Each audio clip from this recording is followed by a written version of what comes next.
Welcome back to Earth Station Trek, a show where we trek from the early days on NBC to the future on Paramount Plus and everywhere in between. I'm Charles Kelso, and it's my privilege to introduce the Earth Station Trek crew: Keith Johnson, Stop touching mask. Alan Seiler, Everything I know about Orions I learned from holo novels. Bad ones, too. The ones with boobs on the cover. and Veronica Dashel. Hi. And it really is welcome back this week. Dude, I missed you guys. Where's everybody been? Yeah. I mean, Keith is the only one who's actually been here. I was out sick, and you guys were like gallivanting around the world. Yes. Yeah, we were. Well, it's nice to have everybody back together. Yeah, welcome back, everybody. It really is. And I tell you, it was a lower decks blast because I watched all three back to back to back, and they were excellent. Yes. We watched them in reverse order tonight. Right. Yep. So tonight we'll be talking about the last few episodes of Lower Decks, but first we've got some news items and then a discussion topic. So you want to launch into our sort of our news? Sure. So today we're recording this on September 29, and that means that yesterday, September 28th, was the 35th anniversary of the first syndicated broadcast of The Next Generation. Wow. What? How is that 35 years ago? Wow. So where was everybody on September 28th on 1980, whatever the heck that was? I don't know, but I was in the first grade, so it really does seem like 35 years ago to me. That seems like a long time ago that I was in the first grade. Keith, I'm sure you watched it on first. I was probably playing with Barbies at my house. Or maybe my little pony. I was going to say I was playing with Barbies too. No, I was living in Atlanta, and I had just moved here about a year before. And a funny story, my wife and I had moved into an apartment, and I had a television. The television burned out. And I knew this Star Trek was coming. I got to see the Star Trek. I got to see the Star Trek. So I did that thing. I went up to Buford Highway, for those who know, to one of those furniture rental places, like one of those Aaron Rents or whatever places. Yeah. Rented a television because I had to have a television, a 26-inch television. Television shows up. It looks like it comes out of a dive bar. It's got cigarette burns in it. The cord looks like it's been chewed up by somebody. So I call the rental place, make the guys come back out. And at like 7:30 that night or whatever, 30 minutes for Star Trek shows, I'm having a fight in the stairwell of my apartment complex because the rental place doesn't want to take the crappy TV back. I end up getting another rental TV and finally watching Star Trek. Like 5 minutes before the show comes on, I get this crappy Aaron Rents whatever television with rat chew stuff all over it. And that's how I watched my first Star Trek. Wow. TNG. Yeah. And I was like, I had been introduced to Star Trek in '82 when my friends made me go see Wrath of Khan with them, and I immediately fell in love. So I'd had 5 years of like catching up on the original series and playing Star Trek role-playing games and all this kind of stuff. And so by the time Encounter at Farpoint came along, I was primed and ready. I was like, it's new Star Trek. Yeah. So I was there the night that it happened. Wow. Yeah. And Veronica, I don't know if you were playing with Barbies or My Little Pony because you were 2 years old, and those I don't think they're safe for children under 3. Oh, so that's true. Wow. So what was y'all? Really 87? Yeah. Okay. Yeah, as they say, I was good and grown then. So, what was y'all's first reaction to it when you saw it, the pilot? Actually, for you two, what did you see first? Was it the pilot or was it something along the way? I remember watching it on my grandma's TV.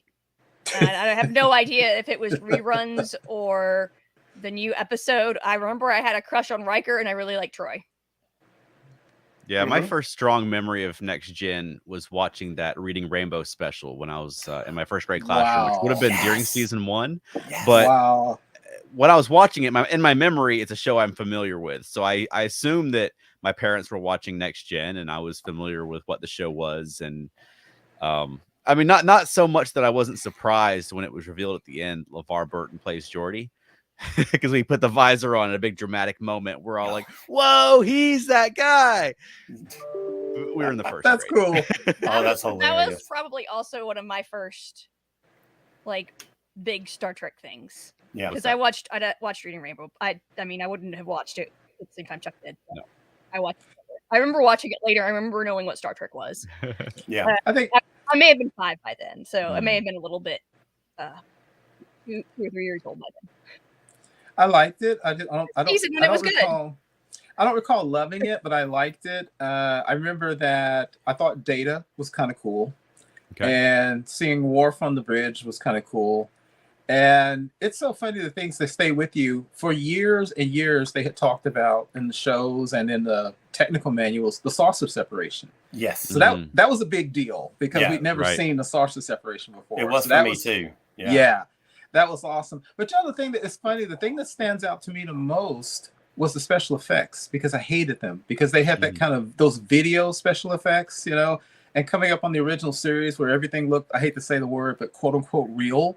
If you remember, like the first season of TNG, at least the first half of the first season, they had those video effects that didn't look quote unquote real. I don't know the technical terms for it, so I really didn't like the I didn't like the effects. They look like the kind of video you see on something like Lecture Woman and Dyna Girl or something like that. And then the special effects got better on. But I remember I liked it, and I just saw the potential. And the good thing about it was I didn't really know where the show was going. I didn't know what was going to go on with Data. I didn't know what there was with Q and Riker and Troy having a relationship on a Klingon on the bridge. So while I didn't love the show, I thought it had such incredible potential. And that kept me coming back every week. Cool. How about you, Alan? Well, I liked it just because it was my first time experiencing new Star Trek. Well, except for watching the original series, all of it was new to me because I'd not really ever seen it before. But I knew that it was, 20 years old. So this was my first time experiencing a new Trek with other people who had never seen this Trek before. Yeah. And I remember being really, like, even though it's you go back and you look at the role in that first episode and it's so laughable, I loved Troy immediately because I'm intrigued by characters that have like mental abilities, and I'm intrigued by any character that has a natural inhibition on their abilities, and they have to kind of like, they're hampered a little bit and they have to work around that. So she was like immediately like my favorite character, but I loved all of them, and it was cool to see McCoy. And it was a bit clunky and it was slow. Yeah. And I think the first thing that really stood out to me was the very first challenge that this captain encounters on his new ship. He surrenders. I was like, what? This is our dialects bring that up. What the kind of? I was like, this is a stupid way to start your show. That is so funny you say that, Alan, because I was just listening to a retrospective on The Cage. And one of the things people talked about that Pike, even though I understood what Roddenberry did, was that Pike was weary and not dynamic, because he was basically talking about going and running Green Orion slave girls and stuff. And they always contrast that when Shatner first started, they literally said on stage, on screen, and then on stage, he bounded onto that set. Just incredible energy, and he took it. So I think that's very interesting you say about Picard. You're right, because he surrendered, and then it became that joke where every time there was a major event, Picard would look around, then he would go, conference. And then they all go into the conference room and they talk. Now, when Kirk had a conference, it was like a war. It was cool.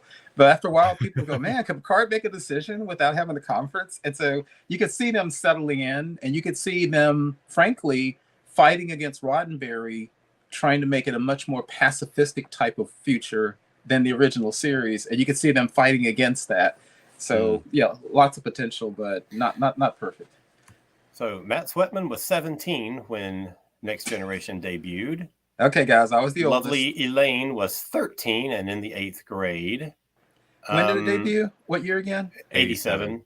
I was and 23. Apparently Dan Leckie was 1,701 years old. Elaine says, I did not watch it on a regular basis, but I would check it out from time to time so I could see my crush, Will Wheaton. Wow. Maybe he was my crusher crush. Mr. Stand By Me. That's right. Yeah. So happy anniversary to Next Generation and to all the folks who were there from day one watching it. Man, that changed everything for Star Trek. One last quick thing I would say about Star Trek that you mentioned, Alan, I thought about too, was it's so funny now is there were so many people who said this show could not work without Kirk and McCoy and Spock. And frankly, a decent number of the original crew said it could not work without them. Shatner said it couldn't work. Walter Koenig kind of doubted it. Shatner said that. Come on. Yeah. What else is Shatner going to say? Even Nimoy doubted it. And I think a lot of people just thought, well, maybe it'll be okay, but it'll never be as good. So I think it's amazing that that show, which for people now is hard to understand, that show was an experiment. That was a risk back then, an absolute risk. But boy, they made it work. Yeah. All right. And Keith, you had some real world news that you wanted to talk about. Yeah, just real quick. I think everybody heard about how NASA found an asteroid. It was a double asteroid. And I didn't get the names. I know the actual, there was an asteroid that had another asteroid orbiting it as a moon, which is really wild. And the little moon is called Dimorphos for two bodies.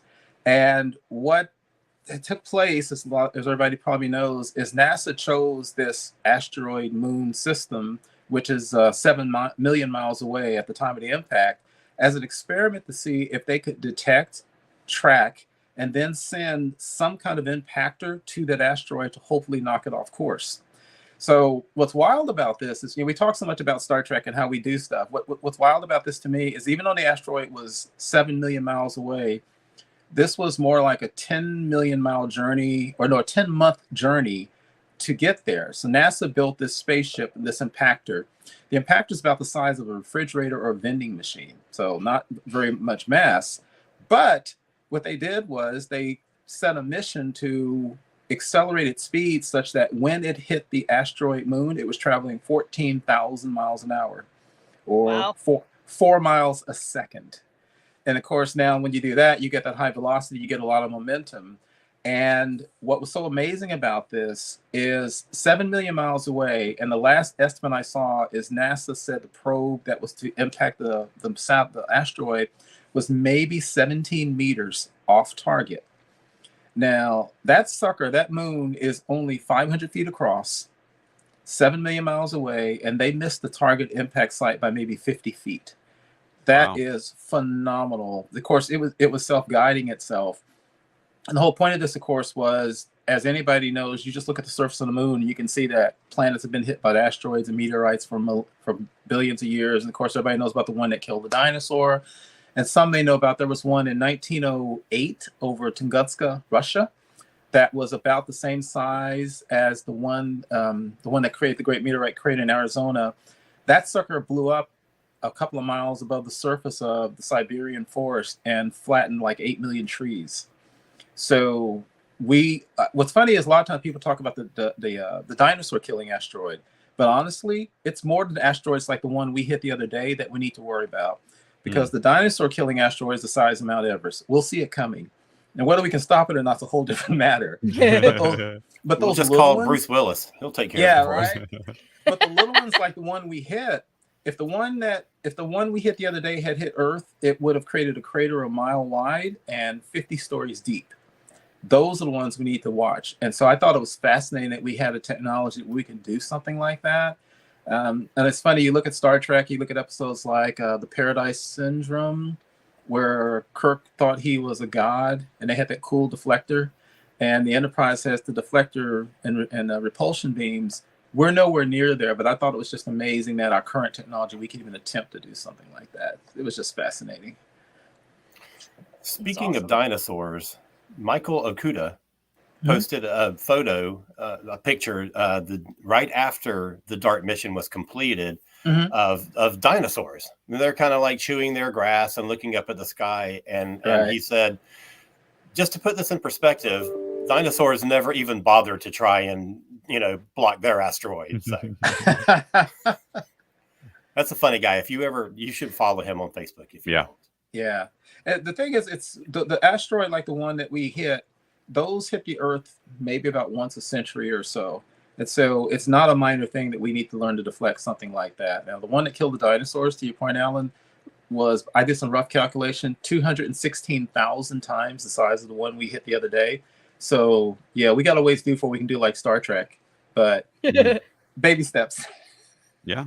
Yep. Well, it's better to have the capability and not have to use it than the opposite, you know? Yes. Absolutely. You hate for us to discover one and be like, oh, we should have done that thing with the asteroids. Yeah. Right. You know? Like they told us in all those space books and movies. Right. Yeah.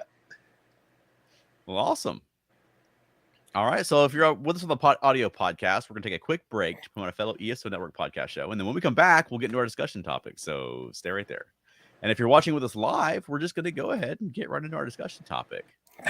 So this week, we thought we would reflect a little bit about Louise Fletcher and her role as Kai Winn on Deep Space Nine with her recent passing. She's been on everybody's mind. And did anybody want to kick that off? I think, we did a show recently on Gul Dukat. I think that Kai Winn is like Dukat level. Yeah. As far as like characterization, as far as like the depth of what we saw from that character and how they developed her over the 7 years, and just the complexity of her morals. I think that she's a fascinating character. And it's so interesting because sometimes they kind of, not that they flip-flop on it, but sometimes she's so complex that sometimes she comes in as an antagonist, sometimes she comes in as a protagonist, and it all sort of like fits in this like flowing river of moral fluidity that is Kai Winn, and whatever she does is going to be for a reason. Sometimes it's good, sometimes it's bad, and I find that so interesting, especially if you're talking about a religious leader. I think she's a great character. We've been rewatching DS9, sort of like we'll start the next episode every night when we go to bed, and we actually just watched the one where she's introduced and she's like talking down to Kira and is like, oh, maybe they should have just asked. We think it's better to ask. Oh, yes, this is what we should do. Oh, maybe you should stay for a day, a week if you need to. Like, get out of here before the week's up. We want you out of here by the day. Yeah. Like, I mean, I know that's what she wanted to say, but at the same time, you're a religious leader. Let's be a little bit kinder, you know? Yeah. Louise, Veronica, I'm following up on what you said. Louise Fletcher could drip contempt like nobody. When she would say, like, there's one episode, and I can't remember there's one episode where she was with Kira, and she looked at Kira and she goes, "You may go, child." And the way she said child every time just goes all over your skin. Even when she calls, we've talked before about how certain words, basically the words you say almost doesn't matter. It's the tone behind the word. I think I've told y'all once that one of the worst things I was ever called in my life was sir by people who are racist, and I know what they meant. Even when she calls Cisco emissary, the way it drips off of it, even that is like, it's supposed to be a term of ultimate respect. Because she has that sort of jealousy. She feels threatened by him. He's an outsider who's coming in to this institution that she has believed in her entire life. And not only that, but he's like in power, and she's not in power over him, which is what she wants. And he's the ultimate foreigner. He's not even of her race, which really she couldn't have. I have a question. Alan, you said something I thought was very interesting about her being very complex. Now, when she was introduced, she was already plotting murder, right? Of what's his face? What's her name? Bareil? Yeah. Bareil. Yep. But there's always been a discussion. Do we think that Kai Winn was always quote unquote evil, or is it just little steps over the years? Because she wasn't a freedom fighter, but she did suffer. So what do you think? Yeah, I want to get to that point in a minute. 100% evil. You think so? From day one, get go, all her life? I don't know. I don't know. I don't think evil. Yeah. Go ahead. I think that she, in her own mind, is well-intentioned. And I think that she was a person, she started out at least as a person of faith. And I think that faith character, I imagine her as being one of those, I mean, I know that she was lived great during the occupation, but I imagine her as like a sheltered religious child, or a sheltered child in a religious family. That's what she believes. She was very sort of limited in what she was exposed to. And she just clung to those beliefs her entire life. At the exclusion of, you get the wider universe she has access to as she gets older, and Right. She just stays the course. And I think with Cisco, there's a lot of jealousy too, because it became clear by the end of the series that she had never had a vision of the prophets. The prophets had never, like, all the years that she'd been serving them and rising to the level of Kai, and they had never spoken to her. Yeah. But this guy comes wandering in his first episode. He's having a vision of the prophets, Exactly. And that's one of the things. First of all, Louise, her delivery was always even keel. Yes. No matter what she was doing, if she was plotting murder, if she was consoling someone, no matter what it was, she always sort of had like this like calmness about her. And I thought that was so interesting. But going back to what you were just talking about, that at the end of season 1, where they use her to sort of like play out this basically science versus creationism argument that ends up with Keiko's school getting blown up. The circle shows, fascinating episode. And and it's like she is being exposed to those wider viewpoints that you're talking about, and she can't accept them, right? Because they're a threat to her belief system and to what she teaches other people. And man, that is one of the last 2 episodes of season 1 are that's like the first time that you really see this is where Deep Space Nine is going to go. Yeah, and I think she's absolutely has real world analogs, because as y'all are saying, Charles, as you're saying, I think one of the episodes that got me was and again, I don't remember which episode, is when she and Kira had an argument, and she told Kira, okay, you were a freedom fighter, but Kai Winn was basically in an internment camp, and she was beaten and tortured. Okay, and that's the quote. Yeah, I got that quote because I don't know if you remember, there used to be this book series, and I don't remember what the series was called, but it was each one was a collection of short stories written by fans, and you could submit a story. And I had this whole story. Yes. Okay. There was an episode, and I can't remember the episode, but Kira is like going off on her and accusing her of all this blah blah blah, and she just looks at Kira and she says in that calm tone of voice, "Those of you who were in the resistance, you're all the same. You think you're the only ones who fought the Cardassians, that you saved Bajor single-handedly. Perhaps you forget, Major, the Cardassians arrested any Bajoran found to be teaching the word of the prophets. I was in a Cardassian prison camp for 5 years, and I can remember each and every beating I suffered. And while you had your weapons to protect you, all I had was my faith and my courage. Walk with the prophets, child. I know I will." Yeah, that's the thing I was thinking of. That is the defining Kai Winn moment, I think. And so I was Holocaust minors. I was a Holocaust studies minor in college.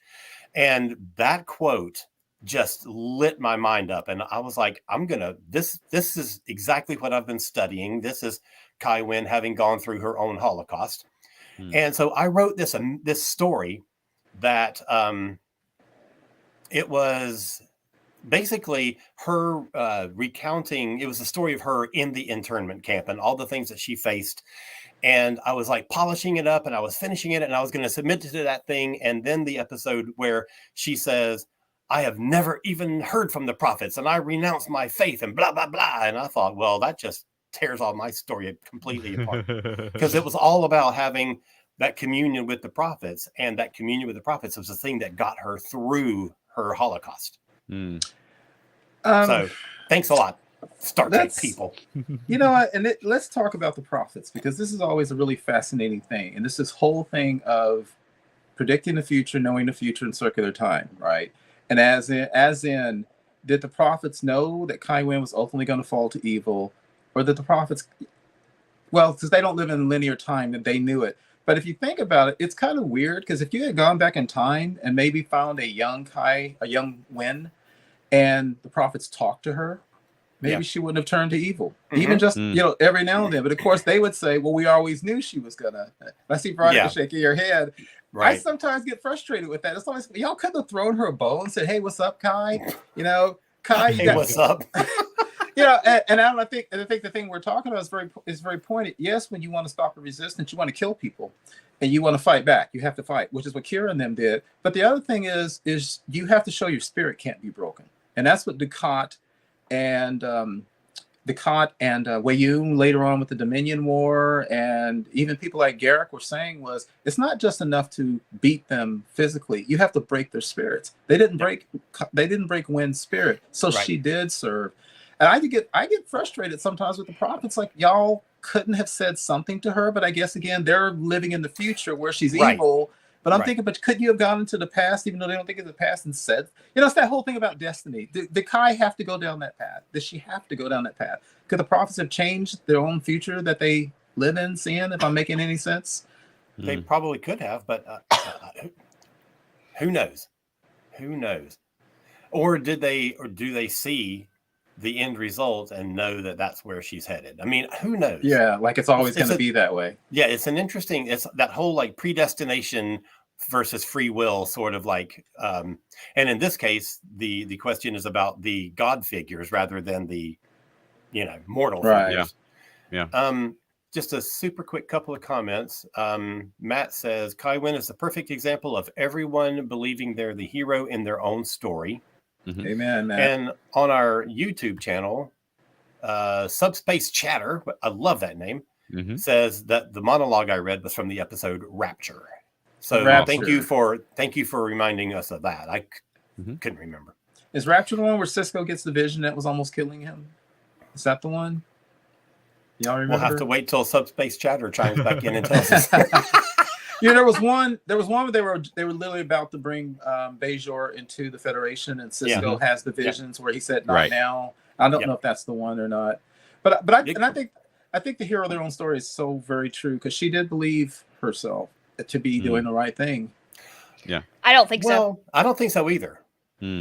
I think she had decided that she was owed power. Yes. And that the prophets were going to give her power whether they wanted to or not. And eventually she got fed up because she got all this power, but not because of the prophets. And the prophets were still ignoring her, even though she had all this power. So F the prophets. You think that's the whole time, or you think that's by the end, by that final arc? I mean, by that final arc. But the whole time I feel like she felt like the prophets owed her, that she was due this power, and she was supposed to have this power, and it was owed to her. She's single-minded. She's ambitious.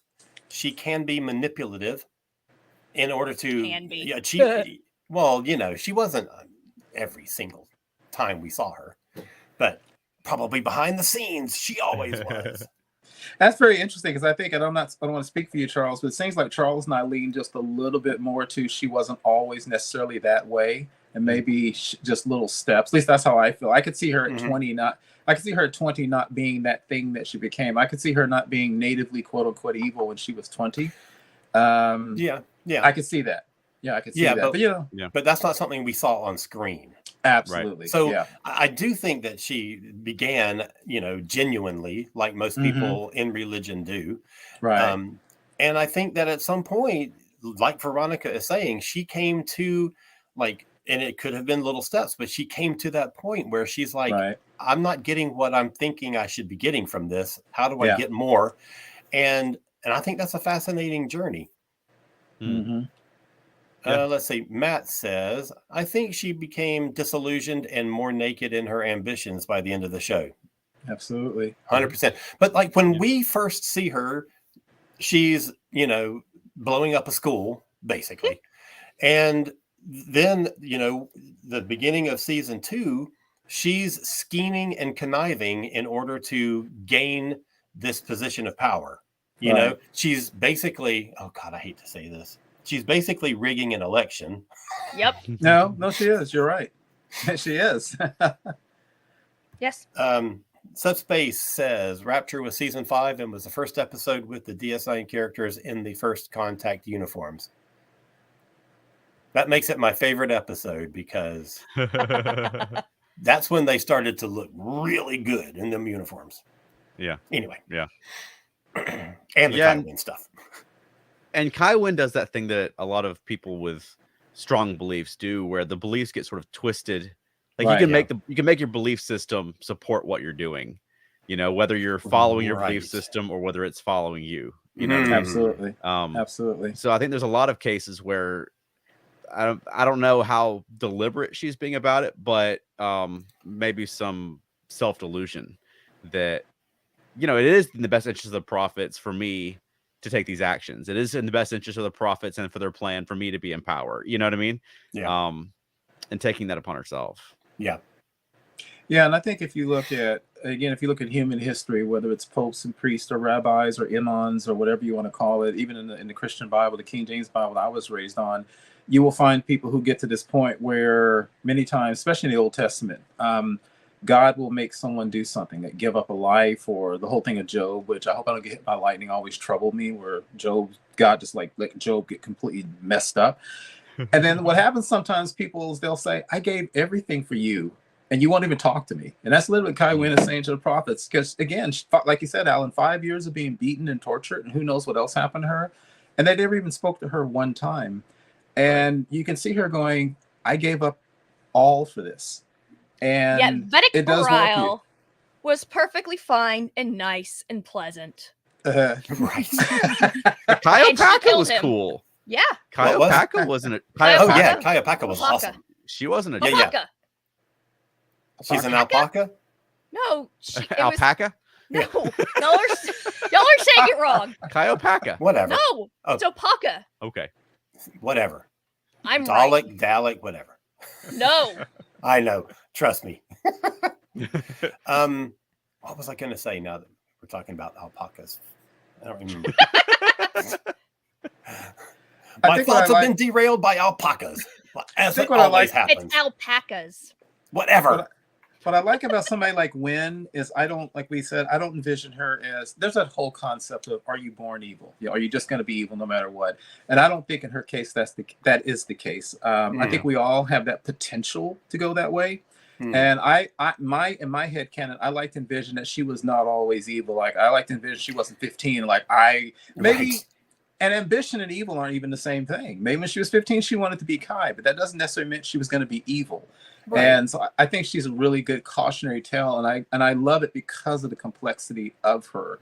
And I think that writing that one speech, possibly more than anything else I ever saw with Kai Winn, served to balance it, where I could see her as not just pure evil. The fact that woman took 5 years of that, there's some good in her, no matter how buried down it became, and that makes her much more of a well-balanced character for me.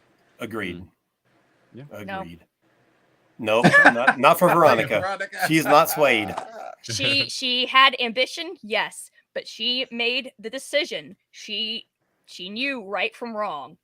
She was taught that, and that is a choice that you make of right from wrong, but you want this, and you think it's more important than doing the right thing. Yeah, right. And even ambition for what you think is the right reason. I am good for Bajor, therefore I need to be Kai. And if you believe therefore I'm going to blow up this school. Right. If you believe that so strongly that you're willing to take, more and more, aggressive steps to get that thing so that you can be good for Bajor, then you're gaining something that should be good for wrong reasons and in wrong ways. So yes, great character. People do that, unfortunately. Yeah. And I think we should also say that as we talk about this character, we are not saying that everyone that's involved in religion is a Kai Winn, and we're just talking about this one character. Oh, definitely not. I was raised in a church, and my late father was a preacher, so I have no problems. I still consider myself a Christian, so I have no problems with religion, as you're saying. But as we are all saying, you got to point out that any kind of power can be corrupted, and I think that's what happened with her.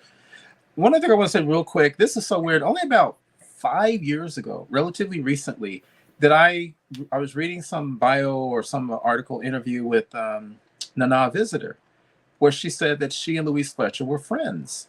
And I'm not surprised by that, but I think it's always so cool because everybody, I read a lot of the stuff in the last week, everybody talks about what a sweet woman Louise Fletcher was in real life. She was real gentle, from Alabama. I didn't know she was a Dakota, child of a deaf parents. And when she accepted her Academy Award for One Flew Over the Cuckoo's Nest, she did some sign at the end because her parents were deaf and she knew how to do sign. And so much I read about her, everybody says she's such a sweet woman. And she did 3 roles that are really kind of chilling. There's Nurse Ratched in One Flew Over the Cuckoo's Nest. There's Kai Winn. And then I saw her in this movie based on a book called Flowers in the Attic, which is this weird book and movie about this woman who finds out that her grandkids are the product of an incestuous relationship. And she thinks they are full of original sin. And she literally locks her grandkids in the attic for several years and doesn't let them out. And it's not a great movie, but she's really good in it. And it always just reminds you of how an actor can play so much against type. Because nothing that she put on screen in those bad roles is what anybody said she was like in real life. She was a really sweet and gentle and soft-spoken woman. And boy, she could play some terrifying roles. I have found from my limited knowledge, but the people that are the kindest play the best bad guys. Because they're so kind and they know what right and wrong is and how to treat people. So they hold their natural instincts back. But then they can let loose on those characters, and they let loose. That's true. Three of the best bad guys I've ever seen in history in certain roles were actually Henry Ford, Glenn Fonda, and Jimmy Stewart. When those guys played bad, they were frightening. So I agree with you there. All right. Well, we'll take another quick break to promote a fellow ESN Network podcast show. And then when we come back, we're going to be catching up with Star Trek Lower Decks. So stay right there. Unless you're watching live, in which case we're going to continue on. And Veronica, do you want to bring us back with a spoiler warning? Spoilers. Great job. That'll do it. Very effective. Yep. Sorry, and some of these are like so far out that if you haven't watched two of the episodes, then that's on you. Just really quick, I got a comment right as we were going to break. Okay. Matt Swetman says the fact that we have so many emotions about Kai Winn speaks wonders to Louise's performance, and I will add to the way the character was written. Yes. Amen. All right, moving on. Lower Decks. Lower Decks. We got 3 weeks worth of Lower Decks now. But holy moly! I mean, what do we want to do? Just start with DS9? Yes. Yeah. Come on. I don't even remember what the previous 2 were because all I can think of is DS9. They went to freaking DS9. And all the little like candy Easter eggs. Oh, the candy. Candy, whatever. There's candy and Easter eggs. First off, I thought they faithfully reproduced the station in the appearance. Oh man, it was so good. Didn't it though? And even more exciting than the station is that we got Kira and Quark back. Yes. Okay. Yes. I was 100% sure that we would get Quark. I didn't know if we'd get anybody else. So Kira showing up just blew my mind, and I was so excited. Well, as Chuck knows, because I texted him as I was watching it, and I was like, Kira, in all caps with about 35 exclamation points at the end. I know. Well, and those 2 make the most sense to still be where they were. Yeah. You know, it makes sense that Kira is running the station. It makes sense that Quark is still at Quark's. Right. So I thought that worked really well. Oh, totally. Makes sense that Morin's still on a stool. Yes. Yes. Yes. Oh, I saw Morin go by. That was the best.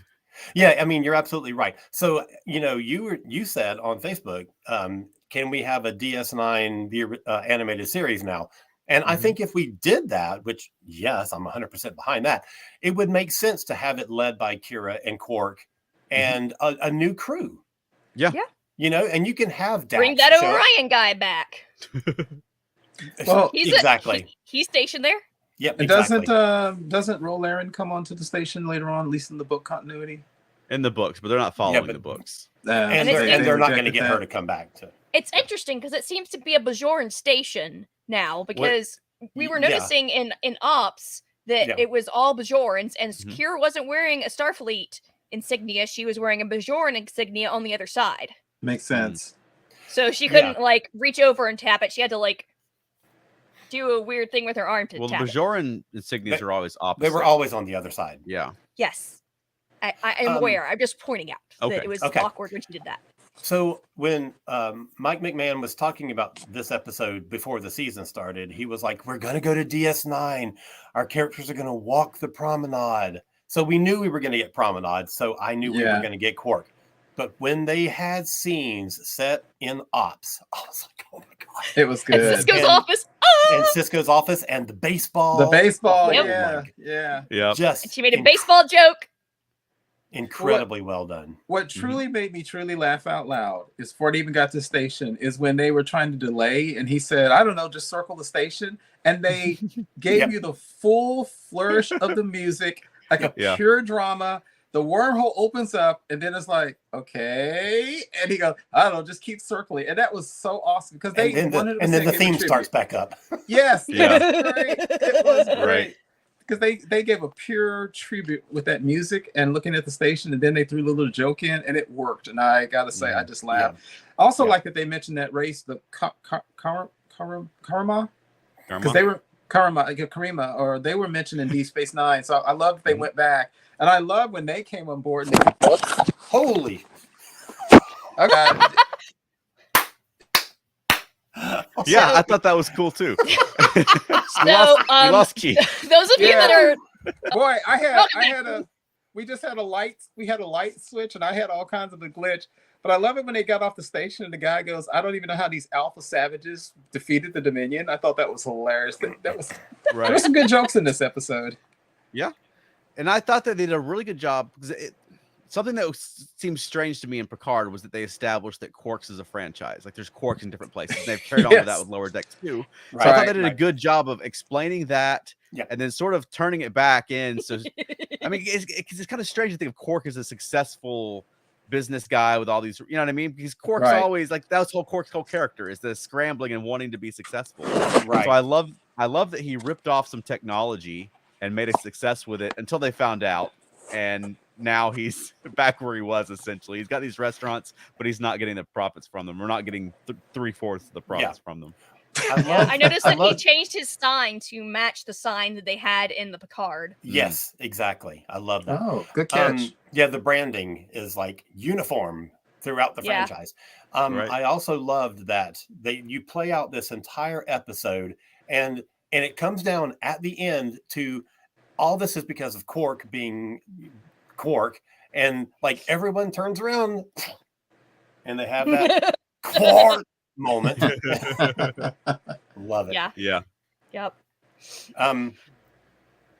I found out that this is Matt Sweatman. I mean, Dan Leckie. So he says, watching this episode weeks ago, I was a bit disappointed that Kira and Quark are the only returning DS9 main characters. Yeah, I mean, I kind of agree, but you couldn't have too many of them. I'm not terribly surprised either. Yeah, exactly. I mean, of the ones that would be related to anything, it would be those two. I mean, they're not going to go to see Bashir. It would be those two and Odo, but that's not a viable possibility at this point. Yeah, Odo went back to the Great Link. Oh, yeah, that's right. I forgot. He wouldn't even be there. Yeah. Forget that. Okay. He also says, I've been so excited to find out fan reaction to episode 6, and I'm also very much looking forward to how fans respond to episode 7. Well, I'm looking forward to how fans respond to episode 9. So there you go. Go ahead. Sorry. Go ahead and read Matt Sweatman's comment. He and Elaine went to Quarks in Las Vegas, the Las Vegas franchise. I did too, and it was a really, really cool experience. I wish. Wouldn't it be cool? Wouldn't it be cool if y'all went to Quarks? If Quark could have a franchise across space and time? Yes. He somehow went back in time and had a Quarks in his past. He already did. He has to do it again. He has to get the what was it? The Dolomite? Was that what it was? Dolomite. No.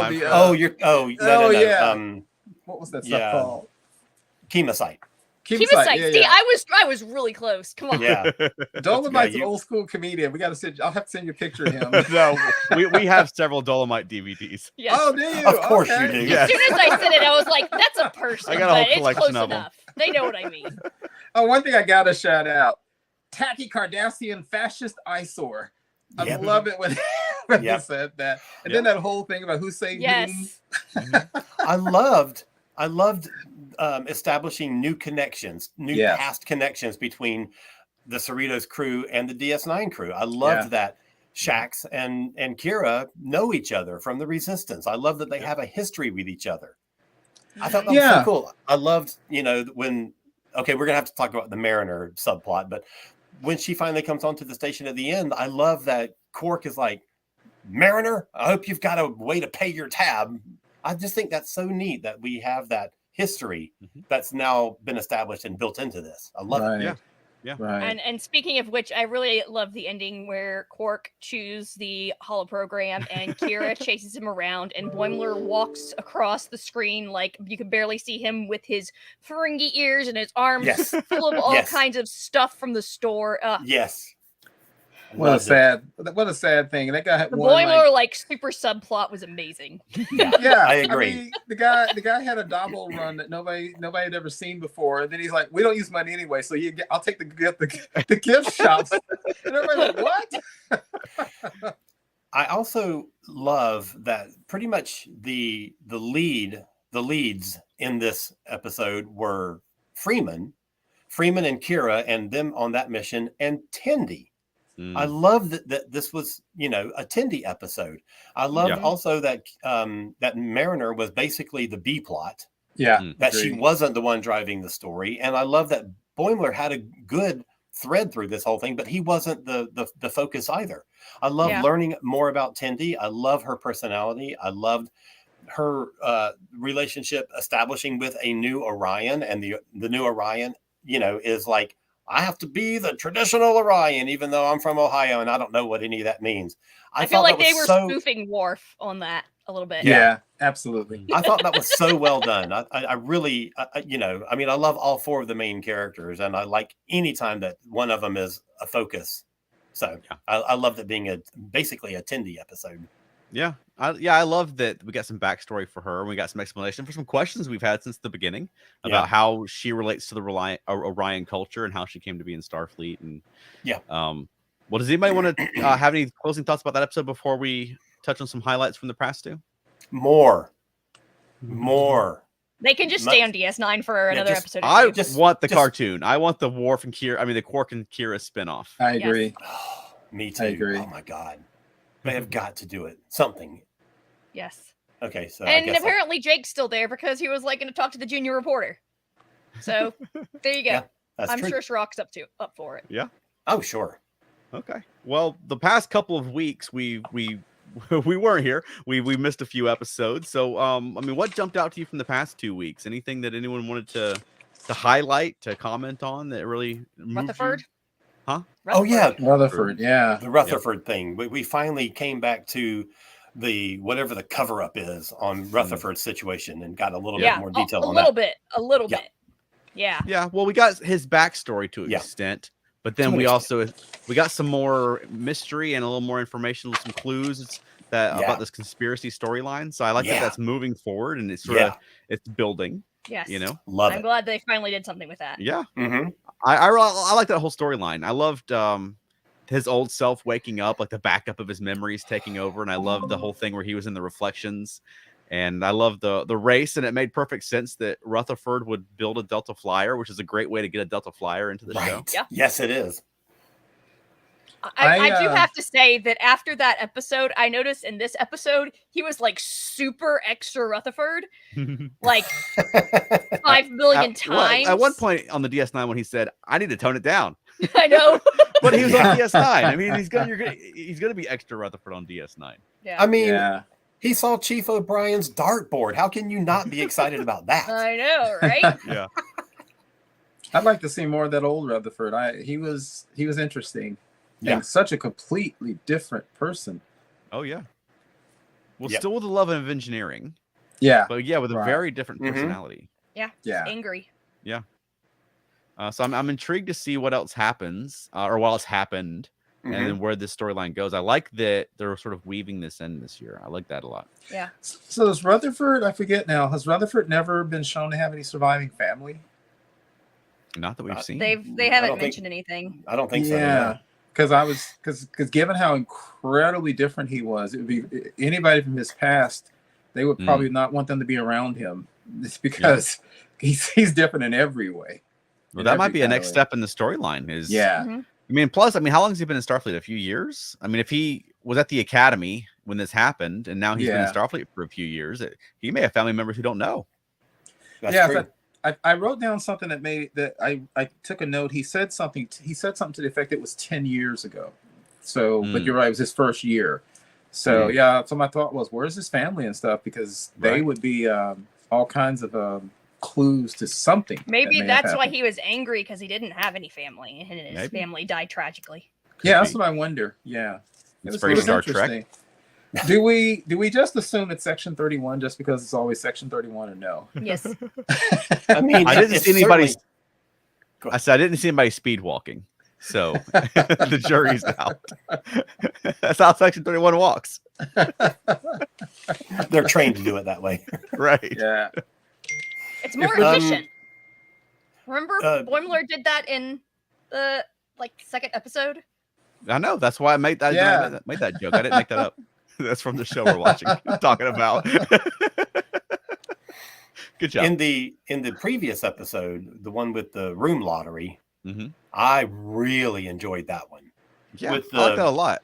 Yeah, with the two different lower decks shifts competing to see who could get. I thought that was really cool. I enjoyed it a lot. Watched that in my hotel room at Dragon Con. Oh wow. Yeah. Wait, is that only two episodes? I think that was the week after Dragon Con. No, that was Dragon Con, because we watched it after Dragon Con. Because we were September 15th. No, that was after Dragon Con. You're all mistaken. Yes, we are. Mining the Mind's Minds was the one that Dragon came out Con. during Dragon Con. Never mind. But yeah, the room lottery. I really enjoyed that one.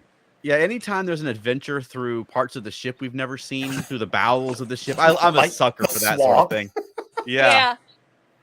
Yeah, and it makes sense. Scene was hilarious. Well, it's underneath hydroponics. You never really think about what's underneath hydroponics. I mean, it's growing from somewhere. Yeah. And I love being inside a deflector. Oh, yeah, that was super cool. I thought that was way cool. Absolutely. Keith, how did you like the adventure? They were mysterious about who saved Rutherford. Yeah. Oh, yeah. I loved it. And again, I laughed out loud because, the whole Jellicoe Delta shift, a Delta shift always has a certain connotation to it now. Like Delta shift, they're the worst. And I thought that was great. Apparently they actually are. Yeah. And did I see a skull in that thing below hydroponics? I thought I saw an animal or human skull there. I think that it was a Doppler or a Doppler. I think it was a Doppler.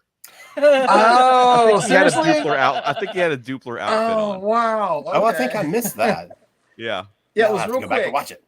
It was like a blink and you'll miss it kind of thing. That's awesome. Yeah. That is great. Yeah, I thought that was funny. I just remembered something from the episode today that I need to mention. Okay. Batleths are us. That's true. Batleths are us. That's right. Yep. Keith, where do you keep going? Can you hear me? Yeah. You guys hear me? Okay, sorry. I think it's my camera here. Let me try. There we go. You should see me now. There we go. Okay. Yep. Cool. And I really liked when they had to go work the Starfleet booth and oh my gosh, last week's episode. I thought that was great. And Boimler's the one who couldn't keep it together. Oh, I know. I just love that all these different groups have recruiting booths, like the outpost scientists and the independent archaeologists. And I love it. And did you see the callbacks? Because they had the Collectors Guild, and the guy was dressed like Faja from The Most Toys. Yeah. And I thought that was great. You're right. And the Conspiracy Guild and the Outpost folks, that was hilarious. Like, we get to wear whatever we want. And I thought that was funny. That was great. And they had the guys with the game. Yeah. Yes. Oh, yeah. Stop trapping people in games. Yep, exactly. The funniest thing was the independent architects, because if you join a group, you're not independent anymore. That's true. Yeah. I thought that was hilarious. Yeah. And they're setting up. I mean, I expect her to be a recurring character. Yeah. She's going to return. Yeah. That archaeologist. I think so too. Yeah. Yeah. Speaking of recurring characters, we still haven't gotten the Klingon or the Vulcan. Where are they? Yeah. Right. How many episodes are we in? How many episodes are we getting? Well, there's 10. This is number 6. Right. So a question. Where's my Vulcan? Where's my Klingon? So as a question, what's up with Starbase 80? It's not good. Whatever. Even Mariner, with all her cocky arrogance, she's like, "Hey, wait! Don't send me there." Right. What is the deal? And then they even talked about what a hellhole it is. And then the other guy said something like somebody drowning when they even talked about Starbase 80. So in one of his old sayings. So I wonder what's up with Starbase 80. That sounds very interesting.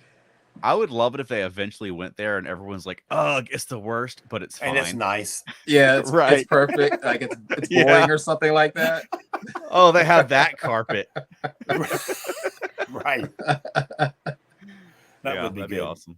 Yeah, I thought the recruiting thing was really funny, and they played it very well, because every time somebody come up there, the lady was talking about, oh, unless you want to be assimilated by Borg, or you want to get into this or this and that. And then they would throw the pad. I thought that was great.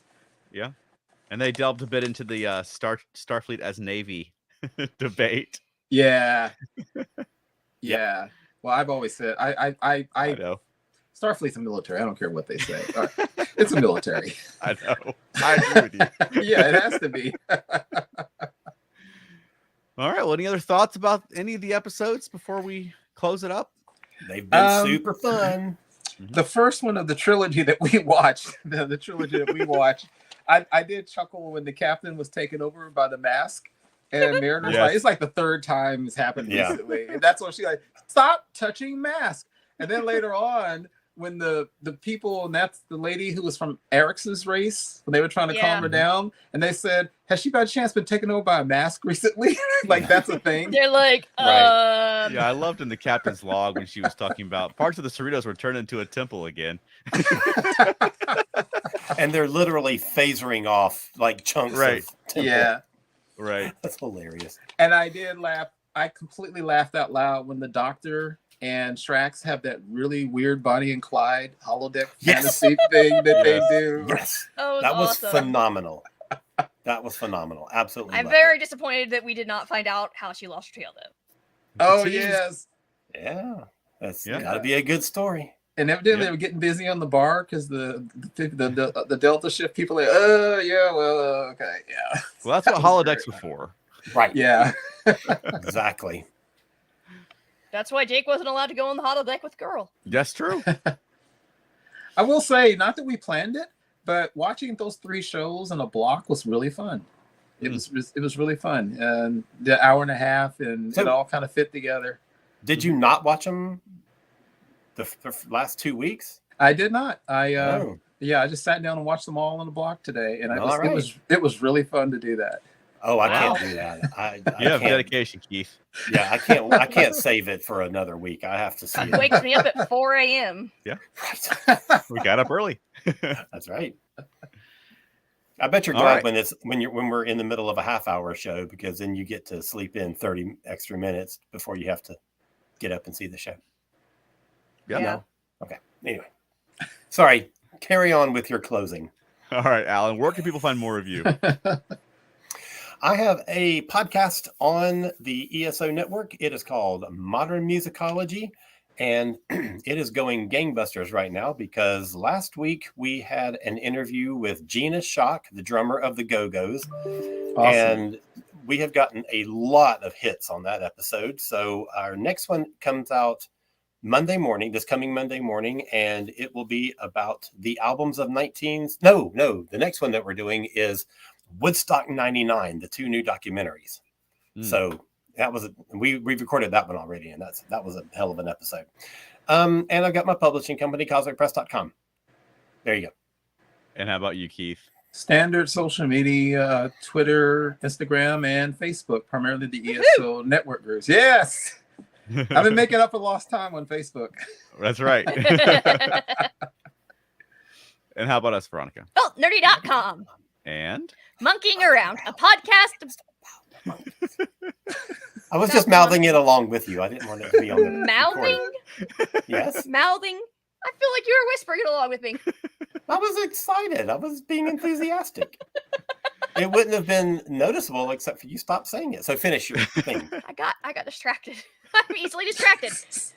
Monkeying Around, a podcast about the monkeys. That's right. And if you're in the Atlanta area, there's a few opportunities to see us performing coming up. You can see us on October the 9th at the Red Light Cafe at the Sinful Sundays Burlesque Show, which is drag, burlesque, puppets. We're bringing the puppets.